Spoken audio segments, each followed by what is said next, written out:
Hello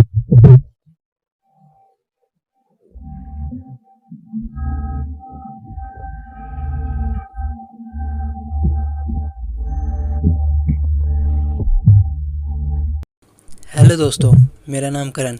मैं फिर से एक नई सच्ची घटना पर आधारित कहानी लेके आया हूँ।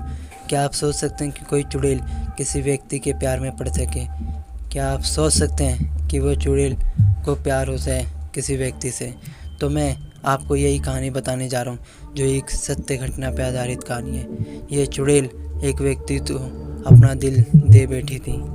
इस चुड़ैल का तो यह तक कहना था कि उसको उस व्यक्ति से प्यार हो गया है और वह सदा के लिए उसका बनकर रहना चाहती है। पर क्या वह चुड़ैल उस व्यक्ति को अपना बना पाई? शायद यह कहानी इस रहस्य पर से पर्दा उठाएगी और एक चुड़ैल के प्रेम को, उसकी चाहत को बयां करेगी। हाँ, पर इतना ही नहीं, मैं बता दूं कि यह कहानी मैंने उस व्यक्ति से सुनी है जिसके पीछे वह चुड़ैल पड़ गई थी। हाँ, मतलब प्यार में। एक दिन जब मैं उस व्यक्ति के पास बैठा, भूत प्रेतों के बारे में जानने के लिए बहुत ही उत्सुक था, तो उस व्यक्ति ने यह कहानी सुनाई। आप भी सुनिए और आनंद लीजिए, डरना मना है। लगभग ये कहानी आज से 20 से 30 साल पहले की है, जब गांव के अलग बगल में बहुत सारे पेड़ पौधे, झाड़ियाँ आदि हुआ करती थी। जगह जगह पर बसवाड़ी, बांस का बगीचा, मुआ का बगीचा, बारियाँ, आम आदि पेड़ों के बगीचे आदि हुआ करते थे। गांव के बाहर निकलने के लिए कच्ची पगडंडियाँ थी, वहाँ भी मूंछ आदि पौधों से घिरी हुई है। ऐसे समयों में भूत प्रेतों, चुड़ैलों का बहुत ही बोलबाला था। लोगों को इन अनसुलझी आत्माओं के डरावने अनुभव हुआ करते थे। यहाँ तक कि ये रोए खड़ी कर देने वाली आत्माओं के कुछ नाम भी हुआ करते थे, जो इनके काम या रहने की जगह आदि पर रखे जाते थे। तो आइए आप लोगों को उस चुड़ैल से मिलवाता हूँ, जो एक आम के बगीचे के कोने में स्थित एक बांस की कोठी यानी एक पास एक में सटे उगे हुए बहुत से बांस में रहती थी। ये कहानी जिस समय की है, उस समय भैरू बाबा गबड़ू जवान थे। चिक्का, कबड्डी, दौड़ आदि में बढ़ चढ़कर हिस्सा लेते थे और हमेशा बाजी मारते थे। अरे भाई, कबड्डी खेलते समय अगर 3 से 4 लोग भी उन्हें पकड़ लेते थे तो सबको खींचते हुए बिना सांस तोड़े भैरू बाबा लाइन छू लेते थे। भैरू बाबा के घर के आगे लगभग 200 मीटर की दूरी पर उनका खुद का एक आम का बगीचा था, जिसमें आम के लगभग 24 से 30 पेड़ थे और इस बगीचे के एक कोने में बसवाड़ी भी थी, जिसमें बांस की 3-4 कोठियाँ थीं।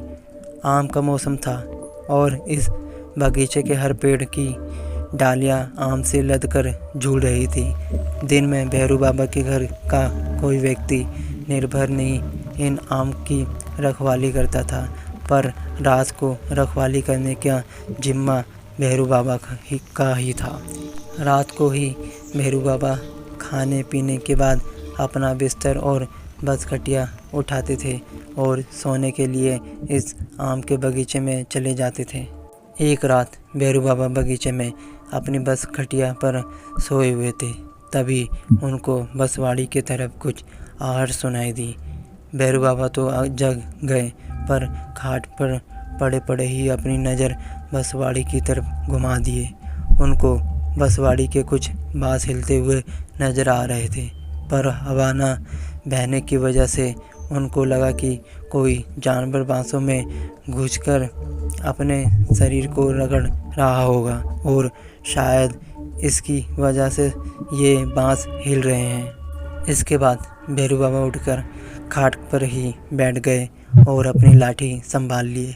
अभी भैरू बाबा कुछ बोले, इसके पहले ही उन्हें बसवाड़ी में से एक औरत निकली हुई दिखाई दी। उस औरत को देखते ही भैरू बाबा की सांसें तेज हो गई और वे लगे सोचने की इतनी रात को कोई औरत इस बसवाड़ी में क्या कर रही है, ज़रूर कुछ गड़बड़ है।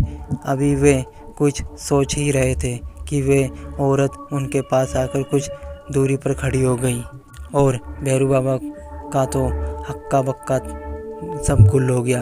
उनके मुंह से आवाज़ भी नहीं निकल रही थी, पर कैसे भी हिम्मत करके उन्होंने पूछा कि तुम कौन हो और इतनी रात को यहाँ क्या कर रही हो। भैरू बाबा की बात सुनकर वह औरत बहुत ज़ोर से डरावनी हंसी और बोली, औरत हूँ और इसी बसवाड़ी में रहती हूँ। बहुत दिनों से मैं तुमको यहाँ सोते हुए देख रही हूँ।